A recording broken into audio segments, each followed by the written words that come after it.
ओम शांति। जैसे कि एक अच्छे जौहरी को एक परख शक्ति होती है उनके जेवरातों की, कि आज सही हीरा कौन है, नकली हीरा कौन है, या कौन सी जेवरातों की कीमत क्या है, ये एक अच्छा जौहरी ही परख सकता है। तो वैसे भी हमें अपने जीवन में एक जौहरी के भांति परख शक्ति होनी बहुत ज़रूरी है। लेकिन हम कोई जेवरातों की परख नहीं, बल्कि दो चीज़ों की परख जरूर करें, और ये दो चीज़ों की परख हम अपने जीवन में जरूर लेके आए। वो पहली परख है व्यक्ति की, और दूसरी परख कि व्यक्ति की परिस्थिति की। अर्थात अगर कोई व्यक्ति हमें कुछ कह रहा है, हम पहले परखें वो व्यक्ति कौन है और क्यों कह रहा है। दूसरी परख, वो व्यक्ति अगर कुछ कह भी रहा है तो उसकी परिस्थिति क्या है, वो क्यों कह रहा है। ये दो चीज़ों की परख हमारे जीवन में बहुत ज़रूरी है। जैसे मान लीजिए, अगर कोई पागल व्यक्ति आपको गाली दे रहा है, अपशब्दों का प्रयोग कर रहा है, बहुत बुरा भला कह रहा है, अब आप उस पागल व्यक्ति को क्या करेंगे? कुछ नहीं, बल्कि उसकी बातों को इग्नोर मारेंगे और चले जाएंगे। क्यों? क्योंकि आपने परख लिया व्यक्ति कौन है, पागल है, और उसकी परिस्थिति क्या है कि वो पागलपन में बोल रहा है। अगर उन दोनों चीजों की परख हुई है कि व्यक्ति कौन है, परिस्थिति क्या है, तो हमारे अंदर बहुत सहज रीति से समाने की शक्ति और सहन करने की शक्ति भी आ जाएगी। और जब परख शक्ति हमारे अंदर आ जाएगी तो हमारे भीतर एक और शक्ति उत्पन्न करेगी, वह है सहयोग करने की शक्ति। देखा जाए तो दुनिया में आज किसी के अंदर भी सहयोग करने की शक्ति नहीं है। यहाँ तक कि भाई भाई में भी सहयोगपन नहीं है। सामने मिलेंगे, भले कह देंगे भैया हम आपके हमदर्द हैं, भले बुरे में वक्त में काम आएंगे, लेकिन जैसे ही एक दूसरे से किनारे हों तो भगवान से प्रेयर करेंगे, भगवान आप उसको मेरे से पीछे ही रखना, उसको कभी मेरे से आगे नहीं बढ़ाना। ये एक दूसरे के लिए अंदर की भावनाएं उत्पन्न करते हैं। क्यों? क्योंकि किसी के अंदर दिल से वो सहयोग करने की शक्ति ही नहीं है। और कहते भी हैं कि खास भारत में तो और भी किसी के अंदर सहयोग करने की शक्ति नहीं है। भारत का नाम क्यों लिया गया? तो कहा गया कि एक बार भारत में दो विदेशी व्यक्ति घूमने आए थे।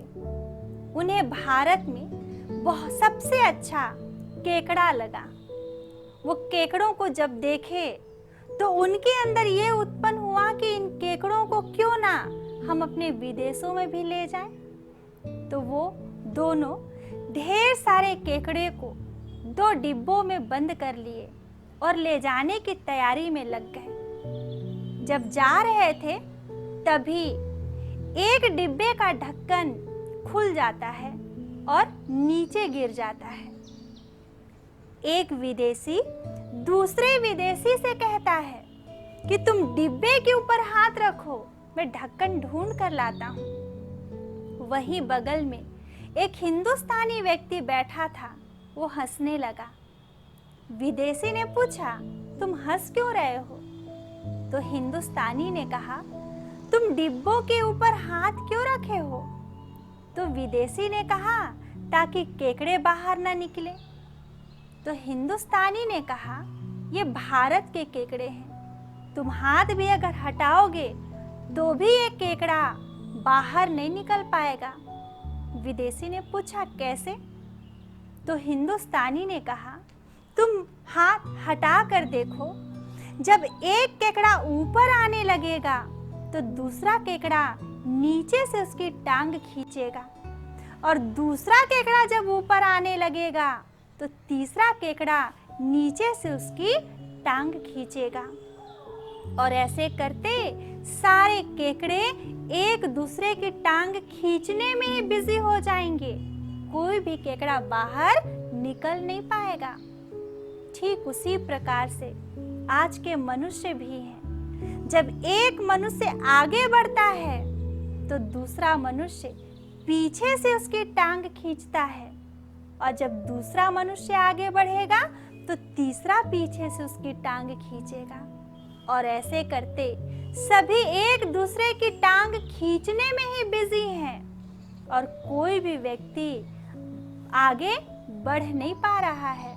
एक नारा लग गया है, ना आगे बढ़ेंगे और ना आगे बढ़ने देंगे। क्यों? क्योंकि किसी के अंदर सहयोग की भावना ही नहीं है। लेकिन अगर हम शास्त्रों की बातों में देखें कि किसने किसका सहयोग किया, तो कहा गया कि हनुमान ने श्री राम का सहयोग किया। वहीं पर गोप गोपिकाओं ने श्री कृष्ण का सहयोग किया। तो आज ऐसे सहयोग को लोग याद भी करते हैं, लेकिन याद भले करते हैं पर किसी का इस प्रकार से सहयोग नहीं करते हैं। पर वर्तमान समय में स्वयं परमात्मा आ करके हम सभी मनुष्य आत्माओं की पुकार सुन करके जब इस धरा पर सुख शांति लाने का कार्य करते हैं, तो परमात्मा हमारा भी सहयोग लेते हैं। और परमात्मा हमारा सहयोग क्या लेते? तो परमात्मा हमसे यही सहयोग लेते कि हम इस पूरे संसार में परमात्मा को याद करके खुद अपने जीवन में सुख शांति लाएं, और दुनिया में अन्य मनुष्यों के जीवन में भी सुख शांति लाएं, और धीरे धीरे पूरे संसार में भी सुख शांति लाएं। और ये सुख शांति लाने का सहयोग हम स्वयं परमात्मा का करते हैं। ये सहयोग ही सबसे बड़ा सहयोग है। तो हम परमात्मा का तो सहयोग करें ही, साथ साथ अन्य मनुष्य आत्माओं का भी दिल से सहयोग करें, क्योंकि सहयोग का फल हमें दुआएं मिलती हैं, जो जीवन में किसी भी परिस्थिति में हमें ये दुआएं बहुत ही मदद करती हैं हमारे जीवन को श्रेष्ठ और सुखी बनाने में। तो ऐसे अपने जीवन में इन सहयोग और परख करने की शक्ति को लाएं और अपने जीवन को परिवर्तन करें। ओम शांति।